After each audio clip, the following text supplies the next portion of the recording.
para sa lagay ng ating panahon ngayong tanghali po ng September 15, 2024 na kung saan sa ngayon po ay dalawang sama ng panahon na nga ang nabuo sa labas ng ating area of responsibility at tinawag po mo ito na Invest 96 at 97W. At anumang sandali po ay posible ulit na may panibagong mabuo pa na banta ng sama ng panahon dito po sa loob ng ating area of responsibility. Gaya na nyo napapansin ay may sirkulasyon doon po sa silangang bahagi ng Luzon, pero posibleng hahatakin rin yan ng 96W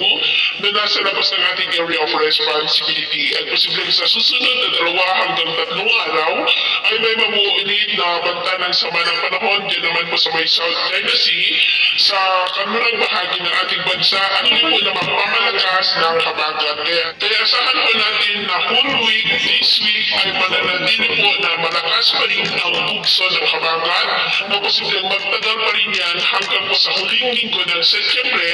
ay malakas pa rin po ang habagat. At samantala ang dating bagyong si Ferdy naman ay nagbabanta na po na tatama dyan siya sa may Eastern China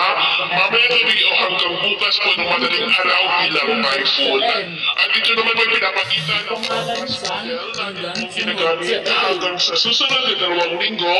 ay posible pa rin ang patuloy na pamumuo ng mga weather disturbances sa paligid ng ating bansa na patuloy na mapapalakas po ng habagat. At sa lagay ng ating panahon, ngayong tanghali dahil sa malakas na bugso ng habagat ay maulang po ang kalangitan with isolated rains mula po dito silang bahagi ng Cagayan Valley, Cordillera, ilang bahagi ng Ilocos Region, Central Luzon, Metro Manila, Calabarzon at posible pong malalakas na ulan dyan po sa may Mimaropa, Bicol Region, Western Visayas, Central at Eastern Visayas at may mga isolated light to heavy rains ilang bahagi ng Basilan, Zamboanga Peninsula, Sorsogon at maging po sa ilang bahagi ng Northern Mindanao. At sa susunod po ng mga oras ay mas maulang ang kalangitan with isolated light to heavy rain sa malaking bahagi ng ating bansa mula po dito sa may Cagayan Valley, Cordillera, Ilocos Region, Central Luzon, Metro Manila, Calabarzon at posible pa rin ang malalakas na ulan din po sa may Mimaropa, ilang bahagi ng Bicol Region, Western Visayas, Central at Eastern Visayas, maging po sa may Basilan, Zamboanga Peninsula, Northern Mindanao, Sorsogon, ilang bahagi ng Davao Region at Dinagat Island. Kaya mag-ingat po tayo sa mga banta po ng mga pagbaha at pagtuho ng lupa. Sa atin naman po mga kaibigan, dahil pa rin po sa habagat, ay iwasan po muna natin ang pamanahon sa mga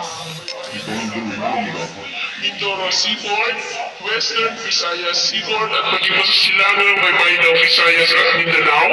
Dahil ang mga alon po dyan ay posibleng aabot hanggang po sa 3 to 4 meters high. Kaya hanggang maaari, ay iwasan po muna natin kulay pula para po mas makaiwas sa mga sakuna.